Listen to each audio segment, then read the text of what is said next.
Fantasy football drafts are taking place, and you know what it's like. You go into the draft, and there are just certain players you really believe in. You really want them on your team. Well, today, we are talking about the concept of pounding the table, making a big proclamation about the players we want to draft. How does that relate to life? How does that relate to maybe the players that you're pounding the table for?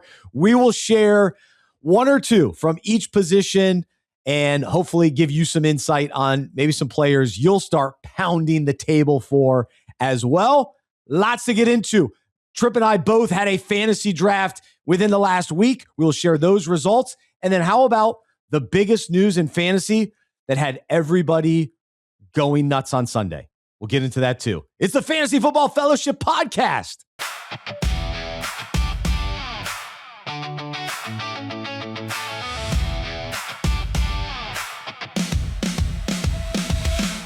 This is the Fantasy Football Fellowship Podcast, where we unpack fantasy, faith, and life. I'm Bryce Johnson with Pastor Tripp Smith, and we are your fantasy coaches here to encourage you and help you win while you play fantasy football with purpose.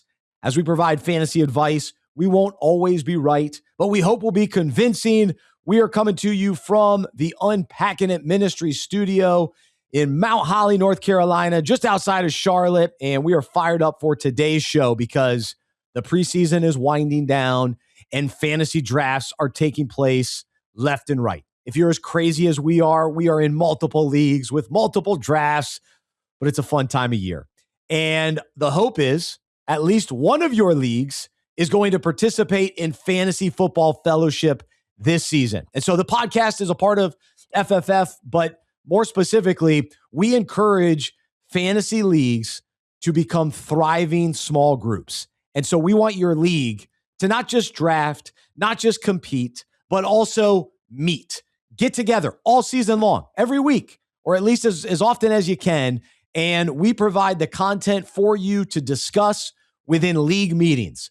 And so you need a league leader that can kind of facilitate and organize the league and the small group. But then from there, enjoy the conversations every week. And so we just want to set you up so that your league can really grow in your faith and build meaningful friendships all season long. So check out fantasyfootballfellowship.com. If you've got an existing league or start a new league or do this at your church, it's time is winding down, but you got maybe a couple days to pull it off. So go do it. Here we go. fantasyfootballfellowship.com. All right, let's jump right in. And once the season begins, we'll start all of our official segments. In the summer, we just sort of have some fun with different segments. But every week, we'll always do our breakout topic from now until the rest of the season. And so today it's about keep pounding. But we'll start with some fantasy shenanigans, some notes and news and storylines and headlines from the last week. And so, Tripp, I will let you start. What has caught your attention in the fantasy world? Really excited, Bryce. I'm getting really excited as we approach the real football season, and we're starting to see some real some starters in the preseason, and I can feel myself getting worked up. Can't wait for that first Sunday. I want to tell you that this past weekend, I was having a pretty good weekend, and then on Sunday afternoon, our friendship was in a precarious place because all of a sudden I start getting these updates about Ashton Jeanty, and I said, Bryce is the one who talked me into Ashton Jeanty. I'm a big Ashton Jeanty believer because you talked me into Jeanty. And I said, there goes my first round pick. He's done for the season. Torn Achilles or ACL is what it sounds like to me. And I was really mad at you. I was really, really mad at you. I went to bed angry. They say never go to hear from you. They say well, I felt like I couldn't talk to you at that time. It was too fraught. And they say never go to bed angry, but I went to bed angry. Woke up Monday morning, heard that the news was not as bad as maybe we expected, and so kind of came down from that. But definitely a scare with one of fantasy football's top running backs, and a guy that over the course of this preseason you have really brought me around on. I believe he could be, if healthy, the number one overall running back, even on a bad Raiders team. So I'm glad that we're in a good place today, man. I was able to recover, and I feel happy with you again. So well, it's so funny because over the last week, Ashton Jeanty has been at the top of mind for the fantasy community, because the one viral video of the guy that took Jeanty number 1 overall, which is hilarious. Yeah. Which as much as I've been in on Jeanty since last year, I'm still not willing to take him over Bijan or Jameer. Mm-hmm. And I think I lean toward Jameer as the number 1 guy this year as who I would take and trust. But I've leaned toward Jeanty as the 3rd running back this year. And so on Sunday, I was out. It was so hot in Charlotte. And I set up a like water mat slide in the backyard. And it was very difficult. It was just annoying to try to get it to work, to find the exact spot in the backyard so my girls could ride. To be clear, that was for you, not for your daughters, right? That was for me. I was just trying to, it was hot. I was trying to get a nice slip and sliding. Slip and slide. I'm glad you said slip and slide. Thank you. That's the word. So we set up the slip and slide. Shout out to Cameron, my neighbor, who loyal listener of the show. But we were working on this together. And then all of a sudden, so I've been dealing with the heat and was a little annoyed. I was hungry. I was going to grill some hamburgers. And then I get the update about Ashton Jeanty. And I had drafted him in 2 leagues. 8th overall, 5th overall. That's how much I had bought into him. And so all of a sudden, my mind is going, my season's over. I sent a text to my 1 league and said, get the wheel of punishment ready. I was done. Ashton Jeanty was out for the year. This is horrible news. It was kind of ruining my Sunday afternoon. And then finally, either later that night or the next morning, I guess, we finally got some positive, maybe it's just an ankle. Yeah. Just an ankle? All of that? All of the pomp and circumstance for an ankle? Yeah. Everybody's got a bad ankle. Wrap that baby up. Let's go. So Ashton Jeanty should be fine. And my fantasy season is still alive. So it's good news. I did see today that the Raiders announced that it's somewhere between a low and high ankle sprain. Just commit. Yeah. So is it high or low? Right. Thanks for the help there. It's a mid ankle sprain. There could be a huge difference in terms of like how long a high ankle sprain versus kind of a normal low ankle sprain keeps a player out. But it's the best news that you could have hoped for in this situation. The phrase that I kept seeing floating around was the little tidbit that as he left the field, he couldn't put any weight on it, that he was being helped off by 2 trainers because he couldn't put any weight on the leg. And I'm thinking that's an Achilles. Like he's torn his Achilles. He's popped his Achilles. And so best that you could hope for. And I think there's a chance that Jeanty misses week 1, but we'll see him back. I hope he's ready for the start of the season. Young guy, clearly has a passion and a drive to be out there on the field. Even last year when he was a little banged up, he was out on the field. But if it's a high ankle sprain, we could see that bleed into the first week or 2 of the season. But he's still a first round pick in my mind and a top 5 running back, even if he misses week 1. And maybe even if you knew he was going to miss the first 2 weeks, you're still taking him, and you just got to have a contingency plan for those first couple weeks. So there's so much to say about this, but I will say that Sunday night seemed to be a pretty good draft night. Toward later in the season. I know this week, next Where week, was he going? It'll start ramping up. But those guys were drafting in real time, getting that information. And now all of a sudden, Mike Washington was being drafted way early, and Jeanty was slipping to, who knows how late in some of those drafts. And so some people might really benefit. Like they could win their league because Jeanty fell to maybe the 3rd round. I saw some industry that's expert. Wild. Right. I saw one person on Twitter said that in their auction draft that was going on at the time, he went for $6. Right.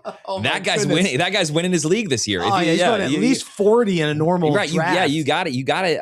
Until in that situation, you got to spend up a little bit for Jeanty. And I just think, I guess the counter argument is that so often when we hear a story play out like that, it's always like the worst case scenario. It's always the bad news. But at least, thank goodness, this one time it worked out well, and he's going to be out there. And he seems that way.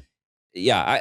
To your point about Gibbs and Bijan Robinson, because I know we have listeners that are going to be making that choice if they have the first couple of picks of their draft this season. That's where I was in our fantasy football fellowship. Fantrax leagues, our big, massive league that spreads across 4 leagues. I was first overall. It's been a while since I've been there, and I was going back and forth because I'm a huge Bijan believer. But we don't know. It's always the caveat of we don't know what defenses are going to look like until the season gets going. We can't say for certain what the strongest and worst defenses are going to be. That's always a rule in fantasy football. But according to sort of this year's predictions, the Lions have the number 1 easiest schedule for running backs over the course of the whole season. and the Falcons are sitting there at 31st overall in terms of schedule difficulty.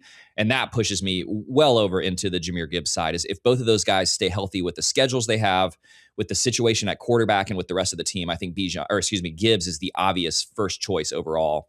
You feel good if you have either one of those guys as your RB1. But that was kind of an easy click on Gibbs for me once I saw that little tidbit. What I love about Gibbs, thankfully I've got him in a keeper league, is that he doesn't have to get a ton of volume to be anytime productive. He touches the ball. Yeah. He's at any point he can, and Bijan can too. I think he needs a little more volume. Whereas Gibbs, so I don't know if Pacheco's going to be that 1-2 punch or not, but I just love Gibbs' ability out of the backfield and rushing the ball, huge plays, tons of touchdowns. The Lions offense is much better than Atlanta.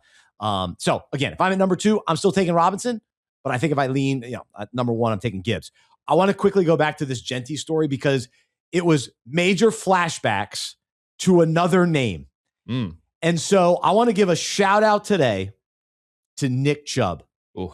So a few years ago, I forget how many, 3-4 years ago, whatever that was, Nick Chubb going into, so I'm at a fantasy draft in Pinehurst, North Carolina, and my one buddy shows up to the draft all excited to draft Nick Chubb. And he was going to take him a little bit later, like in the first round, but I beat him to it. And I drafted Nick Chubb in the first round. And come to find out, my buddy brought this cereal, Chubb's Cinnamon Toast Squares, Chubb Crunch. He brought this. For those of you listening to the podcast, you can hear this is a cereal that's 4 or 5 years old that I have not opened. So shout out to Cliff. We're going to open it today. Shout out to Cliff who brought this cereal to the draft, and he was disappointed that he couldn't get his boy Chubb. So I drafted him. And then what happened? Wait. How'd you get a hold of that? So did he just, as soon as he brought the cereal to the draft, did he give it to you? He gave it to me. And he said, this belongs to you now. Yeah, he was so upset. I don't know if he even had a Chubb jersey. But then in week 1, I think it was week 1, Monday Night Football, Nick Chubb tore his knee. That's right. And let's face it, it ended his career. Yeah, I forgot that was week 1. It was devastating. Yeah. Now, he was running the ball so great in recent years leading up to that. I think he was leading rusher in yards the year before. And so that ended my season. I couldn't win a championship that year because my top pick went out in week 1. And so now the news on Sunday, I thought, here we go again. Reminiscent, yeah. Here we go again with Jeanty. So I'm very grateful today. And shout out to Nick Chubb, who announced his retirement from the NFL. Yeah. It's too soon. It's sad. He tried to, was it Houston last year? He never really did much. So that was a bummer. So pour one out for, yeah. Him and Austin Eckler both seem done. So, and he's a 30-year-old running back with a lot of volume on it. So it's not like he had to retire when he was 27 or something like that. But he's still, but before that injury, it seemed like he had plenty left in the tank. And he was a really, really good running back on teams that were at time pretty bad teams. And he was a great teammate, positive voice in Cleveland, even on some of those not so good Browns teams. And so, Nick Chubb will be a guy that I'll always remember fondly from a fantasy perspective. Yeah, absolutely. Seemed like a good guy. So let's run through some quick hits here. And then we are going to play a little game called Too Rich, Fair, or Steal as we look at Tripp's draft and my draft from the Unpacking It Fantasy Football Fellowship League. All right, so the Patriots traded Kayshon Boutte to the Texans because Jaden Higgins out for the year with the Texans. And let me be clear, I'm in on the Texans. I'm a Nico Collins fan. I'm a CJ Stroud fan. I'm a DeMeco Ryans fan. I actually am one of these guys. I've started to hear it a little bit more. I'm not the only one. The Texans could be a Super Bowl team. Oh, for sure. They've been a playoff team. This could be their year. I'm glad that they were aggressive enough to go get Boutte, who anybody following the NFL knew that, wait, Boutte's too good to just be moved to a third, fourth wide receiver. That wide receiver room in New England is way too full. They're going to have to trade him. He goes to Houston. He immediately becomes the number 2 wide receiver there. I like this for him. I like this for the Texans. I will definitely try to draft Boutte on teams that I don't have Nico Collins. All right.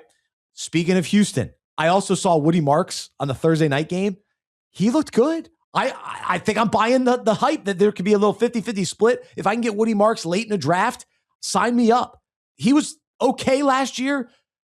Second year, maybe not having to feel the weight of being the main guy to be a compliment to David Montgomery, who's a great complimentary back, which we talked about Gibbs, who he was in Detroit for so many years. So I like this team. I like these players. I'm targeting Houston. And I think you actually get a pretty good value for these guys too.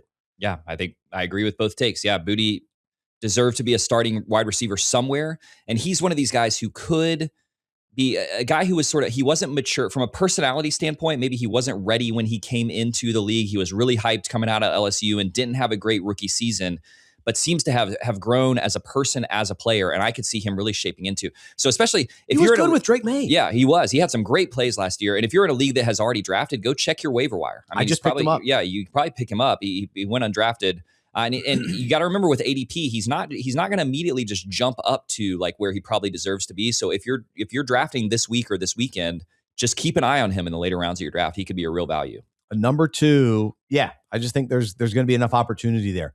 And I just think Stroud's going to have a bounce back. Not that he's going to be a top 5 quarterback, but I think he's going to have a bounce back. He'll be much better than he was last year as far as fantasy points. Let me ask you about, so speaking of running back committees, I have long been a Jaylen Warren apologist and believer for the Steelers. I just think he's a perpetually undervalued guy, but now you're hearing all this stuff about how much they love Rico Dowdle and how great he looks. How do you think that situation shakes out in Pittsburgh? I'll be honest, as I've done real drafts and mock drafts, I've just sort of avoided the Steelers playmakers. I haven't drafted one Steelers player, I don't think. Maybe DK for a mock draft. But I will say the latest report that I read this morning had me convinced that Rico Dowdle deserves a consideration. For sure. We have to think about what he did in a short burst of time in Carolina. It's intriguing to me that the Panthers did not bring him back. I think it's a belief in Jonathan Brooks, which we'll talk about him specifically later. But the Steelers went out, brought Dowdle in. Mike McCarthy liked Dowdle and had a 1,000-yard season in Dallas. And I forgot about that. So that's a great reminder that McCarthy, this is his guy. Jaylen Warren's not his guy. Dowdle is. Right. He's got a history with him and Aaron Rodgers for that matter. But so I think I'm going to now consider Dowdle, depending on kind of how the board lands, but I won't just avoid him like I sort of have been in recent drafts. Yeah, he's going to rise up draft boards. And I sort of thought that Warren was going to be the front runner there of what was probably going to be a committee anyway. And now I'm kind of worried as somebody who owns Warren in a few places that Dowdle may actually be the head of that, the 1A of that committee. They're both going to be out there for sure. Warren's going to be maybe more like the third down guy. He's a great pass catcher. So he's an incredible pass catching running back. But I actually think Dowdle could be the first and second down guy. And that's where the value is with running backs for over the course of a whole season. Yeah, no, absolutely. One last thing to mention. I started thinking about, are there any players that you want to draft that you really like them, you really believe they're going to be good, but then in recent weeks, you're just getting nervous. You're like, wait, I don't know if I can pull the trigger on this guy. You know who it is for me? Kenneth Walker. Mm-hmm. I really believe in it. Like, I think the fit in Kansas City is really good. But then this Emmett Johnson has been playing really well in preseason. And I think he's going to be more a part of the offense. And so I just wonder, man, like reaching for Kenneth Walker in the first round seems like, I don't think I can do that. And now, maybe in the second round, if I'm drafting late in the first and I get him on the come back around, but I just am a little hesitant. And then I was talking to a buddy after soccer practice yesterday, and he's like, yeah, Patrick Mahomes coming back from injury. I don't know. I don't know if he's got it anymore. And he's kind of talking me out of Patrick Mahomes. And I was in on Mahomes. Yeah. And I think I still want to target Mahomes. But now I'm questioning that. And so anyway, that's where are there any players that come to mind for you that you're just sort of, there's been a hesitancy based on recent developments? Not necessarily based on recent developments, but I find myself gravitating in drafts towards one Christian Watson, and it never feels good to me. It never feels good to me. Similar. I'm so nervous about it. I think that he is the best receiver in Green Bay. Yes. And when it comes time to click the draft button next to his name, close your eyes. You're right. I can feel my shoulders tightening, and so that's probably the top of the list for me. Doesn't have anything to do with what has happened in the preseason. Sounds like he's healthy, and that's what we need from him. When he is healthy, he can be a high-end wide receiver 2, maybe approaching wide receiver 1 territory when everything is going right for him and the Packers. But he's always hurt, and so I'm so nervous about him. But I think he's a real value for where he's going in drafts right now. assuming he plays 15 games this season or something like that. That's a big if for him. So speaking of drafts, we're going to play a little game as we look at some of the picks that Tripp made, some of the picks that I made. And I hope it's beneficial. Like when I listen to other people, like how they thought about certain drafts when they were on the clock, it helps us sort of think, all right, if I'm on the clock, would I do this or would I do that? And so you'll get two different perspectives on some of these picks. So just overall, so I had the 5th pick in the draft. I took Ashton Jeanty early, but then, oh my goodness, I lucked out because I still got Chris Olave. I still got Garrett Wilson. I drafted Blake Corum. I reached for him in the 8th round a little bit later, but was excited to get him. But I want to we'll do one at a time. We'll go back and forth. I want to focus on a couple specific picks and get your take on it because these maybe are a little more controversial or, debatable. So in the 2nd round, when it came back to me, so this is 2nd round, 8th pick overall, I took Devon Achane. Is that a pick that you feel like, ooh, too rich, fair, or steal? I'm going to say steal because if Achane plays 15 games this season, even if he misses a few games, but if he plays 15, 14 healthy games this season, I almost say you win your league. He is that dynamic of a player, and he's going to get so much opportunity. And now all the things that we're hearing about Malik Willis as a mobile quarterback and some of the stuff that they may be able to do with kind of the read option and kind of wildcat quarterback type stuff. If Achane stays healthy, he's one of the most dynamic athletes in the whole NFL. So I'm gonna wish good health on, as someone who doesn't have him anywhere, I'm gonna wish good health on Devon Achane for you and say that that's a steal there. I wouldn't necessarily target him earlier than this. No. But this is a steal. So if Achane slips to you, take him. Can I ask you a question? Don't reach for him, though. He has been sliding down in ADP. Kenneth Walker has been rising up, and I'm seeing in drafts, it almost seems like they've sort of switched places. Yeah. Who would you rather have? Oh, You're sitting there mid-second round, early to mid-second round, and those are the two running backs. Let's say So here's my honest answer. Because I'm in multiple leagues, I want Achane in a couple, and I'm open to Walker in a couple. That's out. So if I was only in one league, I think I would take Achane. I still think that's probably the right choice. Yeah. I think so. I've seen it. I haven't seen Walker do this in Kansas City. Mm-hmm. Now I know it's a whole new regime, but all they want to do is feed Achane. Right. So he's going to get tons of opportunities. The thing to remember with Kenneth Walker is that he is no paradigm of good health either, right? He has missed long stretches of time or medium sort of stretches of time. So yeah, I think that's still the right choice, but I'm seeing those guys switching places in some of the drafts I'm doing. So I like Achane at 2.8 for you. All right. You give us an overall thought on your kind of early picks, and then give me a name that you want me to give an opinion on. Okay. It comes early in the draft for me. I mean, you and I are both believers on Olave. So Tripp and I are in two different leagues in Unpacking It. We're not in the same league. So this is a big multi-divisional macro league that is super fun to play in. We want you to join us. So if you've not played it in this league with us in the past, hop in on this league. Do we still have one more that's forming, or is that that's the I might have one more league. spot. Yeah, I might have one more spot, but that's it. Come on, get in with us. Anyway, you and I, everywhere that I see Olave ranked in sort of like expert rankings, he's around wide receiver 10, but everywhere that I draft, he seems to go around wide receiver 15. It's great. So until that changes, I'm going to have him on just about every team, and I'm very comfortable having him as my wide receiver 1, which is what I ended up with in this league. We both drafted Olave. Yeah. I want to ask you, so I was at the turn. So I was the first overall pick and then came back at 212. And so I took Brock Bowers at the very end of the second round, who I've been saying all preseason, I think in PPR leagues, I think he could be the highest scoring non-quarterback, period. I really believe that is like the ceiling, the upside for Brock Bowers. What do you think about him at the end of the second round there? As someone who normally waits and waits on tight ends, I was just like, I got to take this guy here. I'm going to say fair.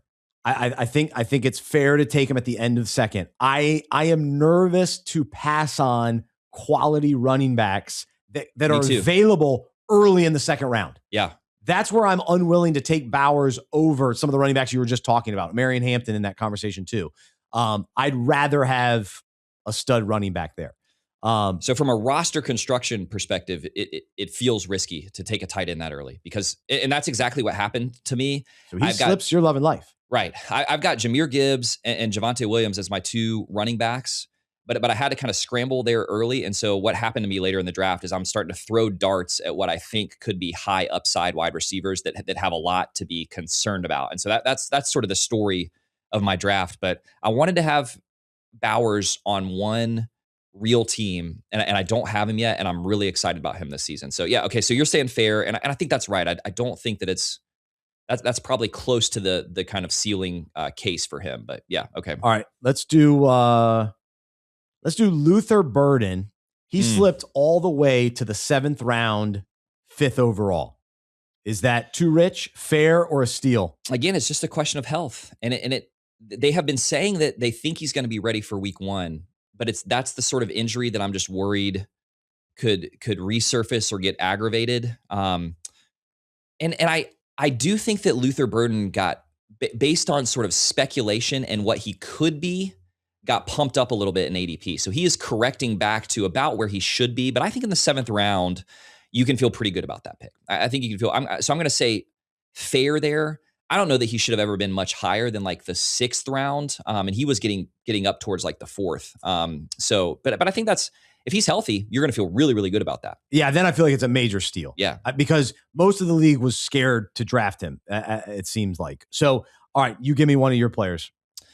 Let's see here. Well, this one's going to hurt you. But I, again, as I'm kind of trying to find high value players later in the draft, I took Chris Rodriguez, who I think is going to be the starter in Jacksonville. What do you think about that committee? Have you said that? I don't think you said that on this show. You think he's going to be the leader? Tripp, you're losing it. Or you are losing it. Let's just say I think that this is going to be pretty close to a 50-50 split between these two guys, man. I mean, what do you think the percentage is going to be there? I started feeling a little bad about Tootin, Bashal Tootin. So those of you just joining us on the show, I've been a Tootin guy, and I'm going to remain that way. We're going to do the keep pounding, the pounding the table today. You got keep pounding behind your head. Yeah, right. The Panthers.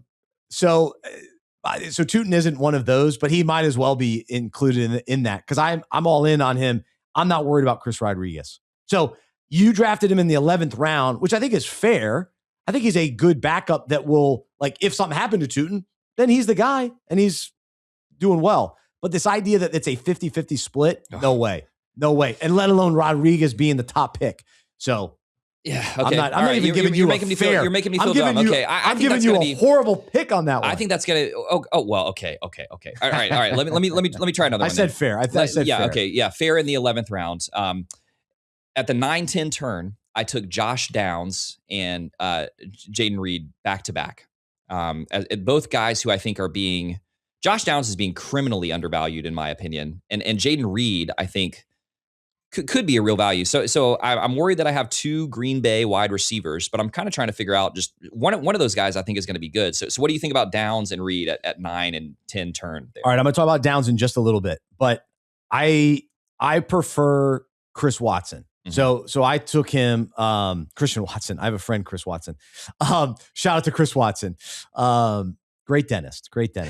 But Christian Watson, that's who I've decided to go in on with the Packers. So I'm either going to avoid it because, wait, is it going to be Golden? Is it going to be Reed? There's still always that. Is going to be Tucker Kraft. Keep talking about Matthew It's Golden all over really the place, positively. and it's annoying. Mm-hmm. But in our draft, I took Christian Watson in the 6th round, and I felt pretty good about that. I was like, yeah, that's decent value. I'm okay with that. So as far as Jaden Reed in the 10th, it's fine. Yep. He burned me last year. The injuries. Yeah, there were some. He's not always on the field for him. Yeah. Just none of those. I still just don't know what to make of the Green Bay wide receiver room. No, it's confusing. It's gonna continue to be confusing, and that feels like one of those situations where when a guy needed to be in your starting lineup, you had him on your bench, and then he had a good game and you put him in your starting lineup, and he didn't do anything the next week. And in general, I'm trying to avoid situations like that. So I was nervous as I clicked Reed, and now I'm even more nervous about having to potentially depend on him at some point in the season. All right, we'll wrap up with this because I want to get to our pounding the table segment here. But here's what I do have a confession to make because last week on the show, I said I don't like players from the same team, but I couldn't help it. I drafted Cam Scatterbo and Isaiah Likely from the Giants, and I got Scatterbo in the 5th. I got Likely in the 11th. This is a 12-man team, by the way. And I love the value of Likely. And I'm pretty good with Scadaboo as my third running back. Jeanty, Achane, and then Scadaboo. As your third running back, I think that feels okay to me. I'm super nervous about the Giants' backfield. I think people love Scadaboo, the person and the personality. Yeah. I think people remember how great he looked before he got injured last season. I'm worried that he's not going to come back at 100% health. And I'm just worried that Tyrone Tracy and even Najee Harris are going to be involved a little bit. And I think that Scadaboo is going too high. Look, no, hear me out. You should not have Najee Harris on a fantasy football team.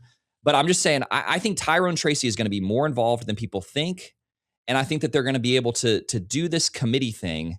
I'm super nervous about Cam Scadaboo.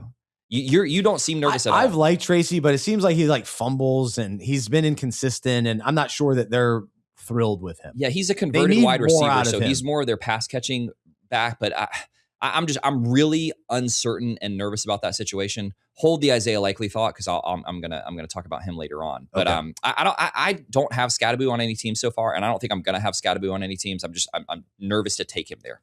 So the last player to mention, I drafted Bo Nix as my first quarterback in the 10th round, late 10th round. I love that value.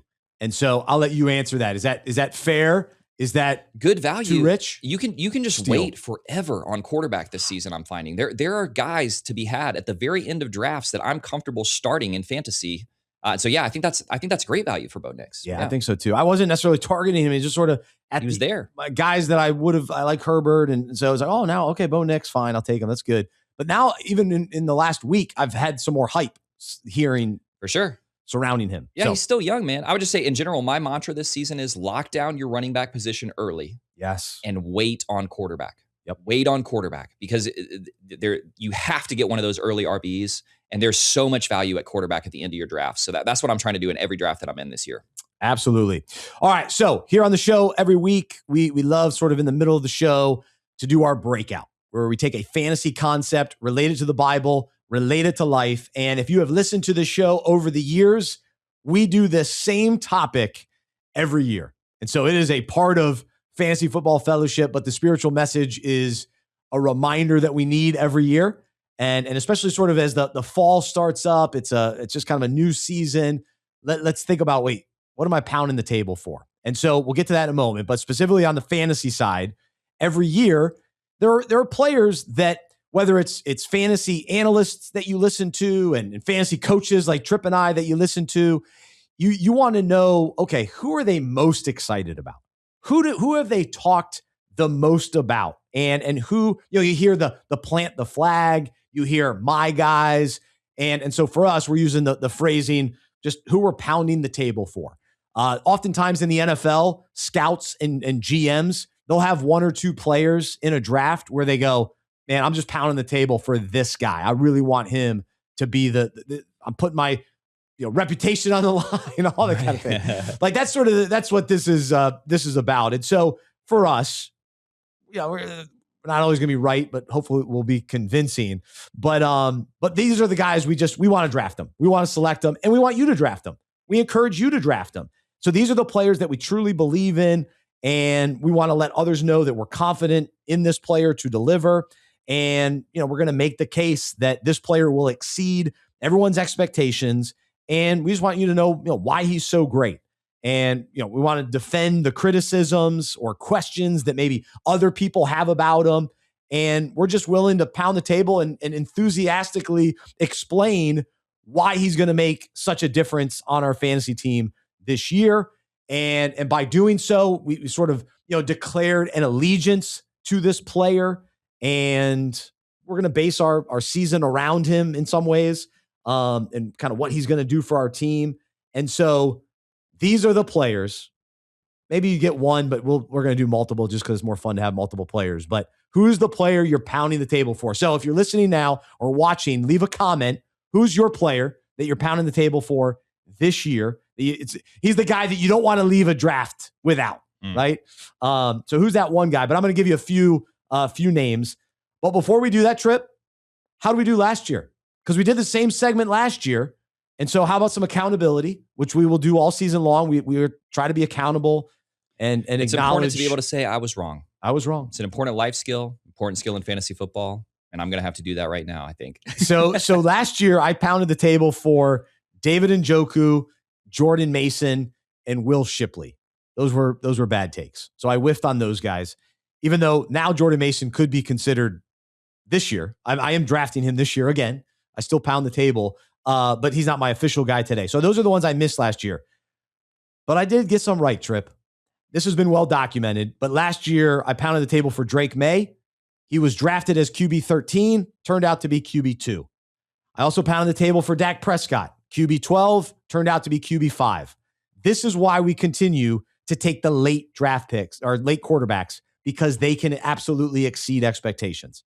And so those were my two last year. Last year, I pounded the table for Chase Brown, drafted as RB11, turned out to be RB8. Now the Bengals struggled last year, but Chase Brown was still solid for much of the year. Sort of a push last year. Nico Collins, DK Metcalf, they didn't exceed expectations. They were probably a little worse than anticipated. But then I also pounded the table for Tyler Warren, and he was awesome for the Colts last year. So that was great. So a couple wins in there that I'm proud of, a couple misses as well. But what about? What jumps out at me there, Bryce, is best case scenario. We're all going to miss. We're all going to make some bad predictions and miss some picks in fantasy football. But you want the picks that you hit on to be big surpluses in value. Yes. And you want the ones that you miss to be sort of small failures. And that's what stands out to me at the guys that you called last season, Bryce. Is you had some big value adds in some of those later round guys that you picked, and the ones that you missed weren't like major misses. You know, I had some significant misses, but most of them were due to injury. I will say I was just someone who personally loved the player and the person Isaiah Pacheco, and was a believer in him last season. And it just looks like he's going to be one of these guys who was a late draft pick who had an exciting start to his career, and it's just kind of he's going to be sort of a middling kind of backup running back for the rest of his career. So I was wrong on Pacheco, but I'm going to say that was my worst miss that didn't have a lot. He was hurt last season for a portion of the season, but it was more because it was a bad call on my part. And I did say last season I didn't have any running backs that really excited me, so I don't have a victory to report at running back. But I had one of my better seasons last season in fantasy football, and I'm trying to figure out why that was. I think it's because I had Caleb Williams in quite a few places. I just believed that late round quarterback, late round QB who ended up, and he actually both Caleb Williams and the tight end AJ Barner were guys that early in the season I wasn't sure if I was right about that, but they had really good second halves of the season. And so that won me more than one championship last season. I had some really good years because of those guys. You're putting down here in the show notes Higgins and Jalen Waddle as slight misses. Waddle was a miss. Again, dealt with some injury stuff. And I think that's always going to be the situation with him, which is why I'm kind of off him this year already. But I think if I recall correctly where Higgins was going last season, he had one of his best, kind of most consistent seasons. Where did he end up last year? He was T. Higgins won me some games and helped me push into the playoffs in some of the leagues that I had him in. So I felt pretty good. All right, I will give you that one. Fine. Yeah, I'm going to say I was trying to make you look worse, I guess. I think that was a slight win. I would call it not a slight miss, but not a major win either. But Higgins exceeded value based on where I got him. But yeah, most of these for me is just like there are guys who I know are injury prone. Joe Burrow, Jalen Waddle, who I just find myself, I keep coming back to the well, and I'm not going to do that anymore. All right. So this is me as we get ready for this year's pound on the table. Don't let me do it, Bryce. I can feel Jalen Waddle sucking me back in. Don't let it happen. Please don't let it happen. I can feel Joe Burrow drawing me back in. Don't let it happen. Okay. So that's not this year. This year's going to be my best pound on the table ever. All right. So last year, I guess T. Higgins, he went around wide receiver 12. That's when he was drafted. Was he really that high? Yeah. And then he finished like between wide receiver 11 to 14. Okay. So it's just like I had in my head that he was going around wide receiver 20. But maybe I'm kind of writing where he is this season over last season. Okay. So that, yeah. So all right. It was fine. Just you were in on Higgins, but Joe Burrow, you were in on Joe Burrow, and he got hurt. Well, I don't want to talk about it. That changed things. We got to give you some love for AJ Barner. And what's interesting is AJ Barner is an underrated tight end this season, even though last year he was tight end 14 because he played the whole season. So he just consistency. His big weeks weren't necessarily huge or as consistent, but he was just steady and healthy. So he was able to They use him rise up. They use but I him don't at know the if goal line. I don't know if we'd like him again. I still do. Arroyo, Yeah. to me, it's like a 1-2 punch. Not worried about it. Not worried about Arroyo. He looks good. Yeah, I know that he looks Little good. I know that preseason. he's supposed to be the guy when they get into the red zone, and especially what do you call it, 10 yards and in the green zone? What do they call that? Like when they're right down there on the goal line. Barner is the guy who's in there, and that he caught some touchdown passes last season, and they used him in more than one rushing package at the goal line. He had at least one rushing touchdown. And so I think when you really wait and punt on tight end, what you're looking for is a guy who has a high likelihood of being targeted in the red zone and maybe getting a touchdown every week. And I put Barner squarely in that camp. So I don't want him as my starting fantasy tight end, but if something happens and I'm starting to stream, he's a guy that I'm always looking at as a streamer. I think he's a high-end tight end too. And I think that'll be the case again this season. So yeah, I still think he's a guy that I'm comfortable slotting in during flex weeks and things like that. All right, before we reveal this year's players that we are pounding the table for, and if you've been listening over the last 2 months, you might know some of these names because we've talked about them a lot. But I want to get to the spiritual parallel and take a look at the Bible a little bit before we share our pounding the table players in fantasy. And so this concept, though, as you know, we think about it and think about, oh man, I'm so excited about this player. I can't wait to tell you about him. How does this play out in our own lives beyond fantasy?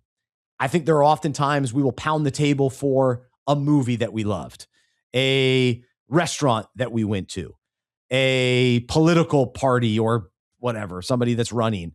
You're all excited. You got to vote for this guy. You can tell I'm not Mr. Political, but anyway, but we get all excited about certain things. And here's my question. As excited as we get, and we pound the table, this college football team's going to win the championship, or this guy's going to win my March Madness bracket. Do we actually pound the table, so to speak, regarding the one who saved us, loves us, is always there for us, is the creator, is the almighty God of the universe? And just let that soak in a little bit. Do I get more excited to tell others about the player they should draft in fantasy or the movie they should watch this weekend than I do about telling others the good news of Jesus Christ? That he came to earth, that he died for you and I, that he rose again, that he paid the punishment for my sin, that now I've got the opportunity to be forgiven of that sin, to live eternally with him, that he, when I know him and can be friends with him and live with him every day and walk with him and fellowship with him, that I can experience joy and peace that doesn't make sense, that I have a hope that you can't find anywhere else. That's who Jesus is and what he's done in my life. And I just have to wonder, wait, why don't we pound the table a little bit more? And I'm not talking about Bible thumping or bashing people over the head with the Bible. That's not what I'm talking about. I'm talking about the passion, the willingness to speak up, the willingness to plant our flag, the willingness to say, Jesus is the one. Jesus is the answer. Jesus is the one that I want. Jesus is the one that I'm in love with. I'm most passionate about. You know, we so easily flippantly go, man, I love this guy in fantasy. I love this guy in fantasy. This running back's unbelievable. I love Ashton Jeanty. And it's like, no, man, I love God. I want people to know him and experience his grace and his mercy. And so we have to consider, wait, why am I not pounding the table? And what does it look like to pound the table? And so what comes to mind for you, Tripp, as we think about this topic? Yeah, it is. The critical point for me that you made there is to cultivate that passionate love for Jesus in our own hearts. You know, like part of the reason I get so excited about a player in fantasy is I sit there and I look at their stats and their preseason reports and everything that's coming out about them and the performances that they've had in the past. Like how much more Jesus, right? Whose performance record is came to the earth, fully God, became fully man to be our hero, lived a life of perfect righteousness to fulfill the law for me, and laid down that life on the cross to save me. And oh, by the way, rose from the dead on the third day, so that we could have victory and eternal life with him. And I just think like when I get in trouble is when I stop spending time looking at Jesus, meditating on Jesus, connecting with and loving Jesus. But when I go back and look at the stories again in Scripture, when I spend time in prayer with him, he stirs up that passion in my heart. So you're naming something really important there, Bryce, that we are called to. It takes courage to talk about Jesus and to share Jesus with others, especially people who don't know him or who might have some aversion to Christianity. It does take some courage, but Scripture promises if you pray for the passion and the courage to share, the Holy Spirit will give that to you, and he'll give you opportunities to do that. And so the trick is, how do we talk about Jesus in a way that is courageous, but also appropriately gentle and winsome, Humble. right? Humble, there's a fine line between pounding the table for Jesus and pounding someone over the head with your Bible, right? And we all know that distinction, and it has to do with our own humility, our own the mercy that we know that we have received. And so, I want to be passionate and courageous for Jesus, and humble and kind to the people that I share him with. And only the Holy Spirit can give us that combination. Absolutely. And to think about from a fantasy perspective, when I listen to a guy, passionately tell me, man, this player is who I want to draft. He's awesome. This is the reason why. This is the reason I want him on my team. I go, okay, cool. Now, if that guy is telling me, you should draft this player. If you don't draft this player, you're a loser. You're an idiot. What are you thinking? Shame-based. Yeah, it's like, dude, come on, get out of here.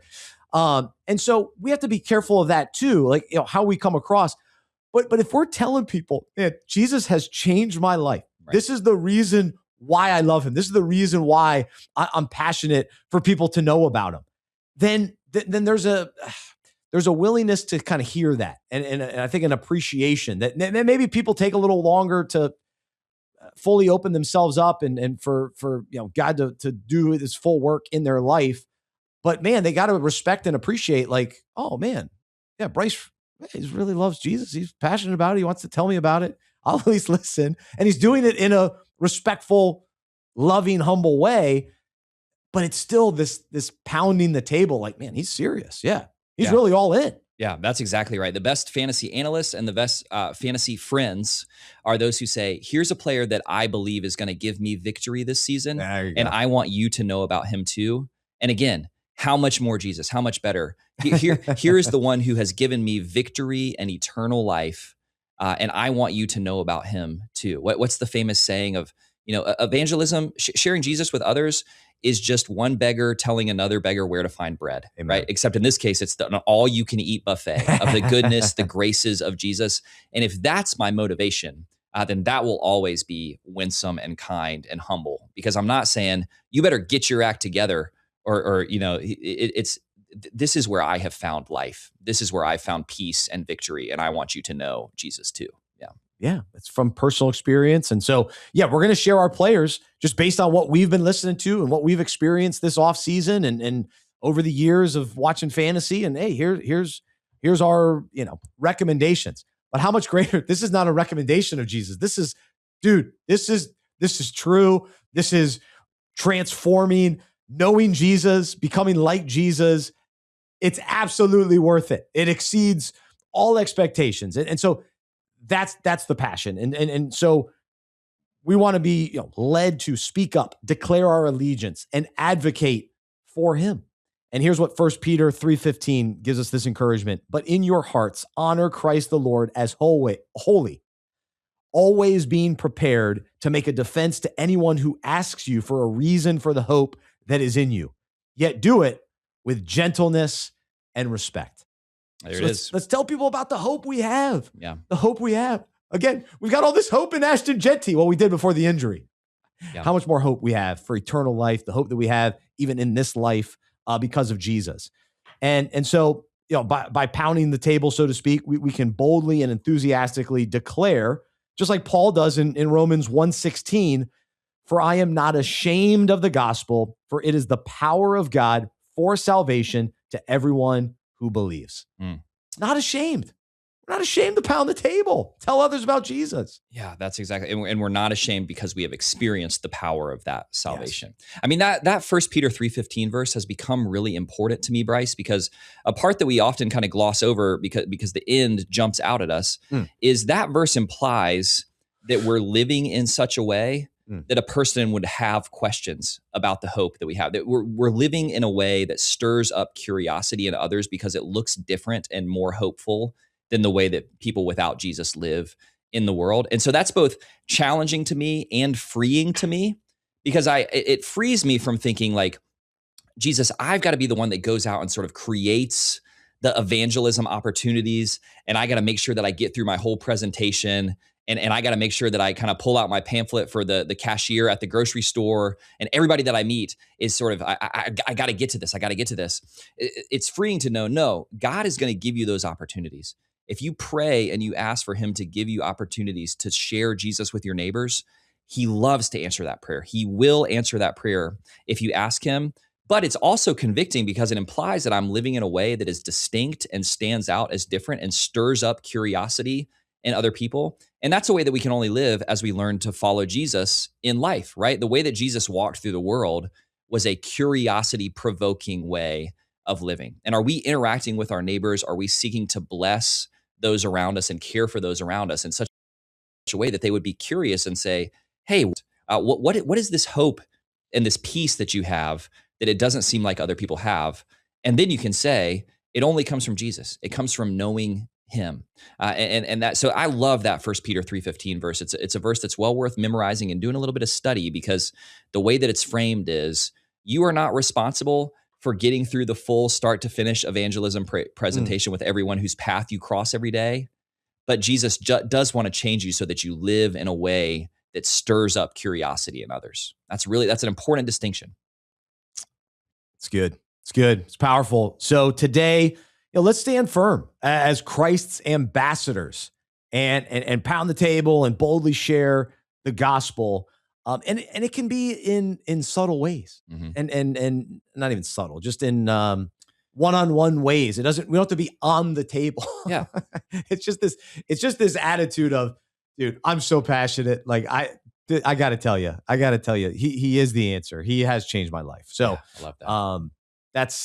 He's the one that we truly need. And so hopefully that's encouraging to those of you that are following Jesus, and those of you that are, maybe exploring faith, and you're just kind of found the show and you're, oh man, they're talking fantasy, now they're talking Jesus. I hope that you hear from us, hey, we're serious about this. We enjoy fantasy football. It's fun, but it's all about Jesus. We just want people to know Jesus and follow him. So, and become more like him and enjoy a friendship with him. So that's my passion here today. All right. We've talked about pounding the table. Now it's time to reveal the players this season. And I think I'm going to narrow it down to 1 quarterback, 2 running backs, 2 receivers, 1 tight end. All right. I like that. So do we want to go position by position? Yeah, let's do that. Okay. So we'll start with the quarterback. This season at quarterback, I am pounding the table for Justin Herbert. His ADP is in that 9th to 10th round. I'm willing to take him a round earlier. And I absolutely believe that what we've seen in recent years is only scratching the surface. That even last year, he was second in quarterbacks behind Josh Allen in rushing yards. Yeah, he can run. He can run. He can pass. With Mike McDaniel, finally the right offensive coordinator to unlock him and unlock this offense, I am counting on a healthy Omarion Hampton throughout the whole season. That was a big miss last year. The O-line, although it's still slightly banged up, which I understand is a concern, but I believe overall the offense is healthier going into the season. Herbert's going to be healthier. Listen, he played 16 games last year. It's like, oh, Herbert's always injured. No, he's not. He plays through injury, which is tough, but he's a tough player. Yeah. And so healing in the offseason, he's ready to go. He's got all the talent needed. He's got the weapons needed. They have multiple tight ends, multiple receivers, multiple running backs, led by Hampton, and they got Harbaugh as head coach. I'm all in, pounding the table. Justin Herbert. I like that, man. If he's there in that 10th round, I think you've convinced me. And I think the Chargers could be a surprising very good team this season that I'm going to say could make if everyone stays healthy, could make a real playoff push. They could be like kind of my dark horse for like pushing for a Super Bowl appearance. Okay. If not a Super Bowl victory. Okay. For me at quarterback, we've talked about this guy before. I had a few that I could have gone with here because I think there's so much value late at QB, but here's my fiery prediction. I'm going to make this a little spicy. All right. Dak Prescott this season is the highest scoring fantasy quarterback not named Josh Allen. Okay. So I'm going to say he's number two. I'm going to say CD stays healthy. I'm going to say Pickens stays healthy. And Jake Ferguson is no slouch at tight end. And we know Dak can sling it around. And so I'm going to say that everything goes right for the Cowboys. And Dak Prescott is the number 2 QB in fantasy this season behind Josh Allen. And it's closer than you think. So that's my guy I'm pounding for the table for at QB. All right. So he's going QB 8 or 9. And middle rounds, you think he'd go all the way to number 2. All right. I'm intrigued. They got the offense. I'm right there with you. Every year, and even some ways the Chargers have been hyped in recent years, but every year the Cowboys are hyped. We know this. The hype is warranted. I think it's legit. I really do. This offense I don't know how so good. I don't know what you can negatively say about the Cowboys on paper going into the season, offense, defensively. So I like to take with Dak. Even Milton looked good as a preseason quarterback. Milton's no slouch as a backup, but I will. Okay, just one important note on Dak is that every draft that I've been in, he definitely goes earlier than like QB. What would you say? 8 or 9? Yeah. He's so other people are onto this. Catching on. He's got the glamour of like America's team, the Cowboys, 2 exciting wide receivers. So I don't want to reach too early for him and miss out on the value because other people think that he's going to be around that like QB 4-5 range. But if he is sitting there and like 8 QBs are off the board, I'm happily taking him at that point because I think he could be the top scoring quarterback in fantasy potentially. You know what's funny is oftentimes as fantasy managers, we don't fully connect the quarterback to the wide receiver. And in this case, if CeeDee Lamb and George Pickens are both going as top 10, oftentimes wide receivers, which they are, somebody's throwing to them. Yes. It's like we almost forget this. I don't know. It just gets overlooked in some weird ways. But it's like if they're going to put up those kinds of points, that means Dak is too. Yeah. So we have to connect those dots. So I agree with you. I think Dak's going to be very solid if healthy. So I don't know. I wouldn't go QB2, but we'll give you that. We'll let you have that one. You're pounding the table for that. Right. That's my spicy like top end. But I really think it could happen. Yeah. I'm pounding the table for Dak this year. So at running back, I'm going to give you one boring guy and I'm going to give you one exciting guy. The boring running back that I am pounding the table for this season is Tennessee Titans running back Tony Pollard. He's going as running back 29. I think he'll be a top 20 running back. Last 4 seasons, over 1,000 yards. It's all he does. He just total yards. He catches the ball. He runs out of the backfield. I think the Titans offense is going to be better enough. And he is still the guy. Tyjae Spears is not going to take this job. Tony Pollard he's not quite over the hump with the 30-year-old running back. Because remember, too, early in his career, he didn't get as much carries and mileage on him because he was playing behind Ezekiel Elliott. So Tony Pollard still has some juice left, and he's so consistent. He's usually very healthy, too. And so overall, he's just consistent, reliable, and I like him exceeding where you can get him in drafts. The second running back that I'm pounding the table for is Carolina Panthers running back Jonathan Brooks. Where he goes in drafts is interesting, but if he's going at RB 32, I think he'll be much closer to RB 20. And so that's a significant value there. I like Chuba Hubbard, but this is not his backfield. If Jonathan Brooks can remain healthy, and I'm counting on him to do so, he's coming back from 2-3 injuries, going back to college. This is his opportunity. He's fresh. He's healthy. The coaching staff is excited about him, and I'm excited about him. This week, they came out with the 50-50 split running back committee. He's going to shine. He's the talent. He was the second round draft pick, the number 1 running back taken a couple years ago in that draft. There were no first round running backs that year. Jonathan Brooks, big year for him. Great value where you get him in drafts. I love both of those. Those are guys that you've already been talking about this preseason, and you've turned me on to both of them. I'm keeping an eye on Brooks more and more. I think there could be some real value there. Bryce, over the last 6 seasons in fantasy football, 2 men have finished as top 24 running backs every season for those 6 seasons. Their names are Derrick Henry and DeAndre Swift. So my first kind of boring choice at running back, who's my guy, who I'm a big believer in this season, is DeAndre Swift, who, depending on what platform you're drafting on, like I've seen him go as early as like running back 19, 20-ish, but sometimes he falls way, way back because he's just not a name that people are excited about.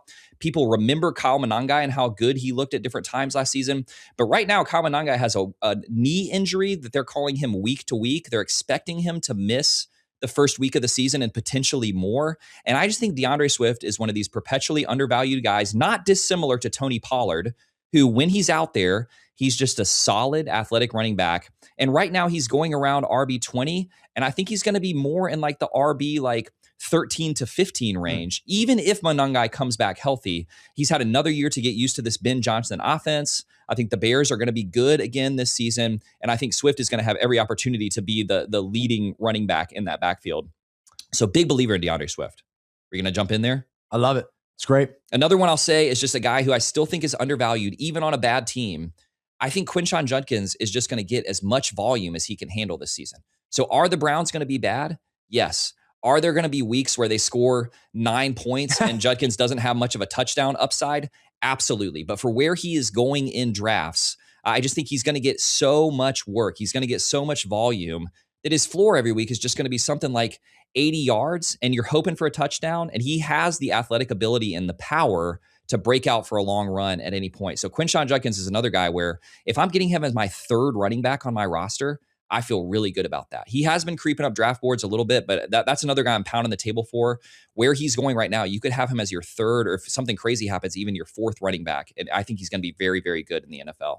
In my drafts, I haven't targeted a running back in the third round. I usually I like to go running back, or I just haven't. Right. So those guys, I like both of them. They just haven't fit into my draft. Yeah. This is if you start process. If you start running back and then wide receiver, and then something crazy happens where Brock Bowers slips to you, or another really great wide receiver slips, and all of a sudden you find yourself in the fourth round and you still don't know who your second running back is. It's possible that both of those guys are still there in the early fourth round.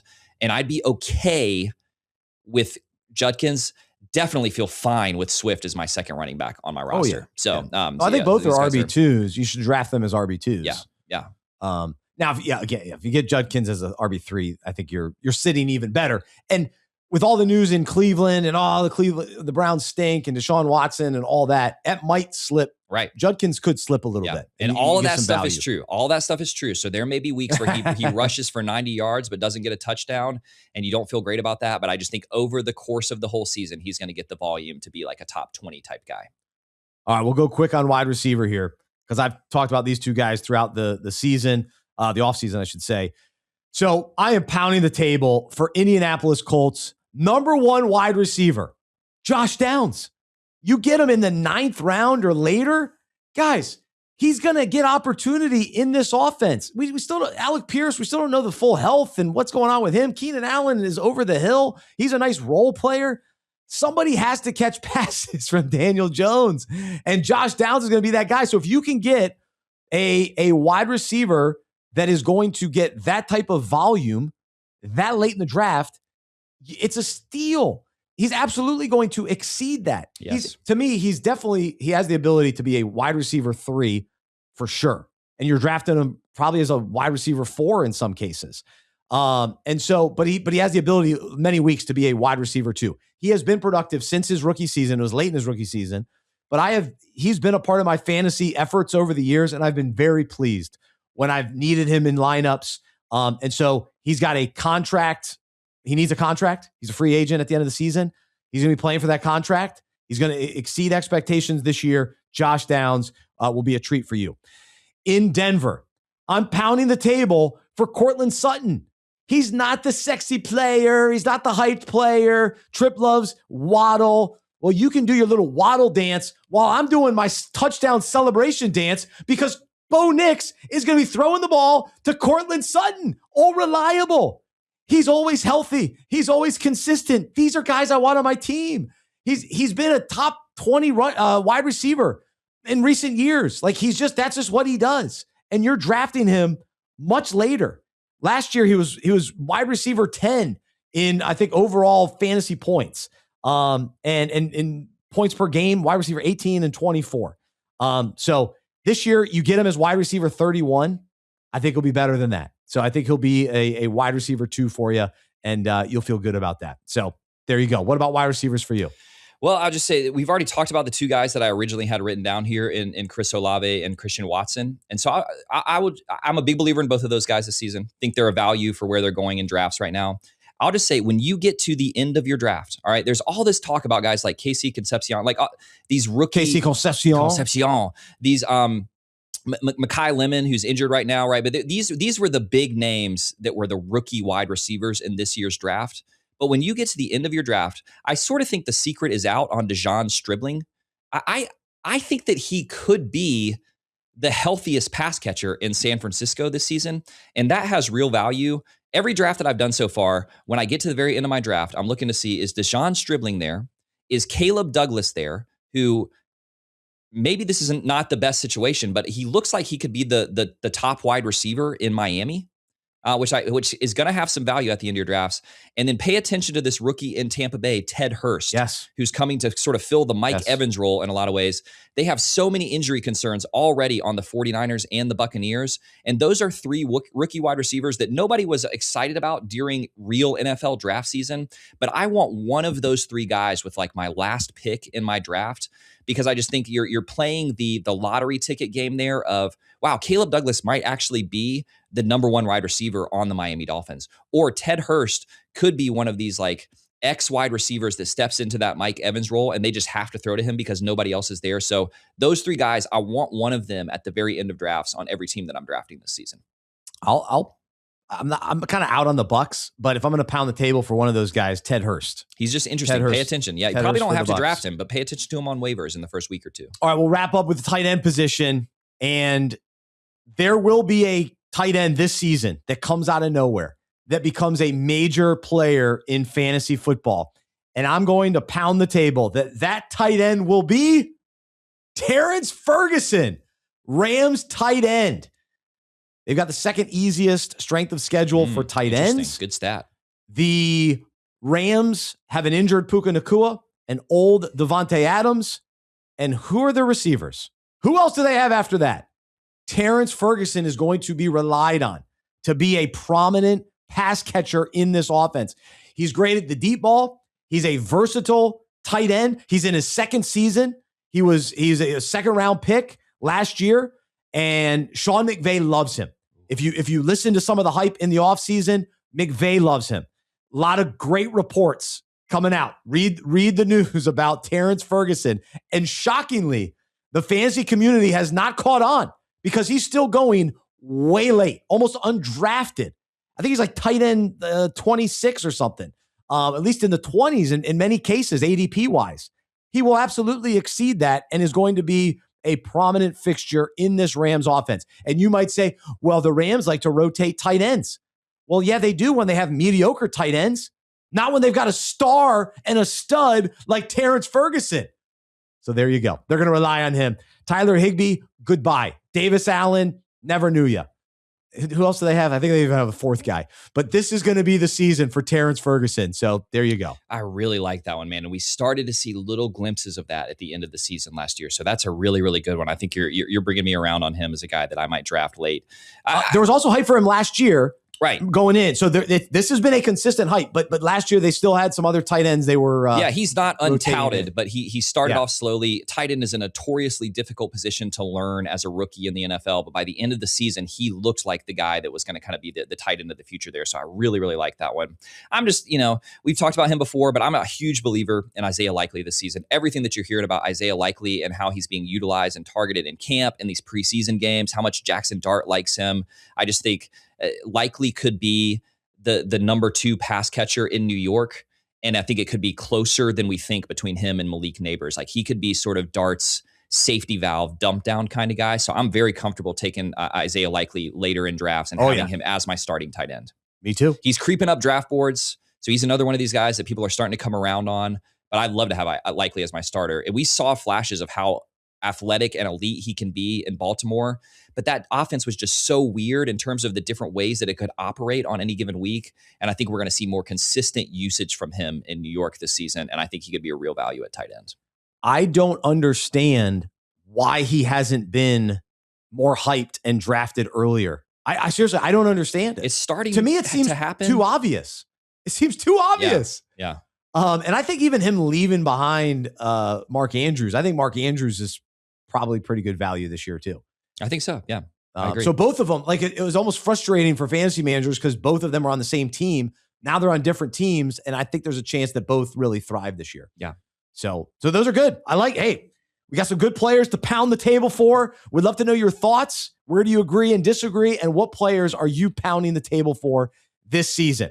All right, we're going a little long today, but I want to give one final tip. We've done this kind of each week throughout the offseason. One final fantasy idea or tip. And here's a simple one. Be willing to reach. It's okay to reach. I know you're looking at a list of rankings and you're like, oh man, this guy's ranked a little bit lower. If you believe in a guy and you really want to leave your league draft with this player, he's one of your keep pounding players, go reach for him a round or two, especially in the middle to late rounds. Absolutely. At that point, there's less risk and that kind of thing. You want to get the guys that you truly believe in. You will regret leaving your draft without them versus the regret of, I took him early. I took him a little early. I reached for him. That's okay. Now, don't do it all draft. Have some discipline. Don't go crazy. But you got your guy who you're pounding the table for. Go get him. Go get him, you little rascal. Go get him. How about that? Well, I would just say, to add to that, that becomes more true as the draft goes on, right? So you don't, in the first round, you don't want to be scrolling down 20 players to find your guy that you like.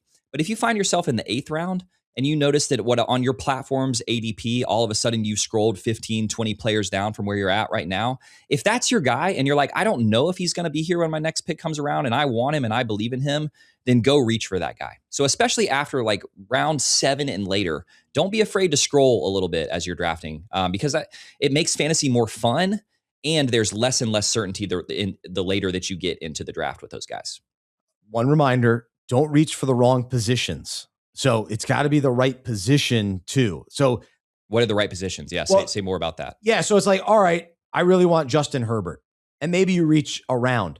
You don't need to reach for Herbert in the 4th round. Like, don't be crazy. We just have to be careful. Like quarterbacks, like they're there later on. So don't reach for a quarterback. You don't really need to reach for any tight ends this year either. I don't think. I think where you need to reach is at running back and wide receiver. That would be my strategy and suggestion. So yeah, I think that's exactly right. Yep. So there you go. Fun show. Keep pounding. Most importantly, let's continue to tell people about Jesus, pound the table for him. Let people know our passion and love for him above all else. So, and then fantasy wise, let's have a little fun. Go get your players. Go get the guys you're pounding the table for. Have some fun. All right, Trip. Enjoyed it. Have a great rest of your week. Thanks everybody for listening today. I'm Bryce. He's Trip.